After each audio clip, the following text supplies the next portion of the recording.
Hello friends, welcome back to my channel Bhagyashree মেকওভারে তোমাদের অনেক স্বাগত জানাই। তো আজকে তোমাদের সাথে শেয়ার করব নেল এক্সটেনশনের কিছু প্রোডাক্ট সম্বন্ধে, কিছু না পুরো প্রোডাক্ট সম্বন্ধে। একটা নেল এক্সটেনশন করার জন্য যা যা প্রোডাক্ট দরকার হয় সব কিছু তোমাদেরকে আমি দেখাবো, তাও অনেক অল্প বাজেটে। তো চলো ভিডিওটা দেরি না করে শুরু করা যাক। প্রথমেই আমাদের লাগবে একটা নেল কাটার। আশা করি নেল কাটারটা প্রত্যেকের ঘরেই একটা করে থাকে, তো যাদের ঘরে থাকবে না তারা কিনে নেবে। তারপর লাগবে কিউটিক্যাল কাটার। কিউটিক্যাল কাটারটা দিয়ে আমাদের কিউটিক্যালটাকে কাট করতে হবে। একটা লাগবে কিউটিক্যাল পুশার। আগে কিউটিক্যালটাকে পুশ করে নিতে হবে, তারপরে কিউটিক্যালটাকে কাট করে নিতে হবে। তারপর আমাদের অরিজিনাল নেলে যদি নেল পলিশ থাকে তাহলে সেটাকে রিমুভ করে নিতে হবে। এবং লাগবে একটা ফাইলার, যেটার সাহায্যে আমাদের নেলটার যে চকচকে ভাবটা আছে সেটাকে ফিনিশিং করে চকচকে ভাবটাকে কমাতে হবে এই ফাইলারের সাহায্যে। তারপর লাগবে আমাদের একটা বাফার। ফাইলিং করার পর আমাদের এই বাফারটা প্রয়োজন হয়, সেই জন্য আমাদের একটা বাফার অবশ্যই লাগবে। বাফার করার পর এই ব্রাশের সাহায্যে নেলটাকে ঝেড়ে নিতে হবে। তারপর লাগবে আমাদের ফেক নেল, যেটা আমাদের মূল পয়েন্ট, এবং ফেক নেলটাকে কাটার জন্য একটা ফেক নেল কাটার লাগবে, যেটার সাহায্যে আমরা ফেক নেলটাকে কেটে নেব। তারপর লাগবে আমাদের ডিহাইড্রেটার, যেটা আমাদের অরিজিনাল স্কিনটাকে হাইড্রেট করবে। তারপর আমাদের লাগবে একটা ফাউন্ডেশন, আমাদের মেকআপের জন্য যেমন লাগে তেমনই এখানেও লাগবে।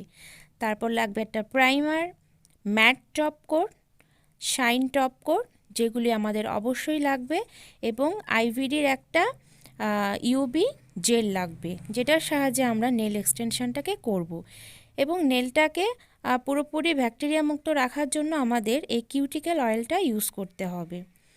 তারপর বিভিন্ন রকমের টুলসের সাহায্যে আমরা বিভিন্ন রকমের ডিজাইন করতে পারবো।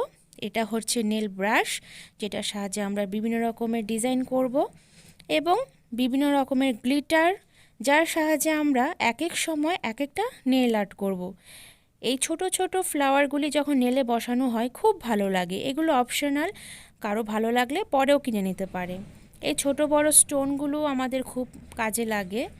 অমব্রে ডিজাইনের জন্য স্পঞ্জগুলি লাগবে, আর এটা হচ্ছে ফয়েল পেপার, বিভিন্ন আর্টের জন্য এগুলো অবশ্যই লাগবে। তারপর ক্রোম। এগুলো এক একটা ডিজাইন তোমরা যখন করবে অবশ্যই ডিজাইনগুলি সম্বন্ধে তোমাদের আইডিয়া চলে আসবে। এগুলো এক একটা ডিজাইনের জন্য এই জিনিসগুলো ব্যবহার করা হয়, তো তোমরা চাইলে এগুলি এখন না কিনেও পরে কিনতে পারো। আমি জাস্ট তোমাদেরকে বোঝার সুবিধার্থে এগুলো দেখিয়ে দিলাম। যে কোনো কাজ শুরু করার আগে প্রথমে অল্প বাজেট নিয়ে শুরু করতে হয়। আর আমাদের সবচাইতে ইম্পর্ট্যান্ট এই ইউবি ল্যাম্প, যেটা ছাড়া আমাদের নেল আর্ট করা সম্ভবই না। আর অবশ্যই আমাদের এই নেল গ্লুগুলো লাগবে, যার যেটা ভালো লাগে কিনতে পারে, তবে নেল গ্লু বলে যেটা আছে মিস ক্লেয়ারের, সেটা সবচাইতে ভালো। তারপর তোমরা চাইলে এই টুলটা কিনে নিতে পারো, এই পুরো সেটটা নিতে পারো। আর এই হলো আজকের আমার তোমাদের কাছে পুরো ভিডিওটা আমি তুলে ধরলাম, শুধুমাত্র কিভাবে অল্প খরচের মধ্যে তোমরা নেইল আর্ট করতে পারো, সেই একটা বাজেট। মোটামুটি ৬,০০০ টাকার মধ্যে চাইলে তোমরা আপাতত নেইল আর্টটা শিখতে পারো। আর এই পেছনেগুলো সব হচ্ছে আমার জেল পলিশ। এতগুলো না কিনে তোমরা প্রথমে ৪-৫টা দিয়ে কিনে স্টার্ট করবে, এবং ধীরে ধীরে তোমরা সমস্ত প্রোডাক্টগুলিকে পারচেস করবে।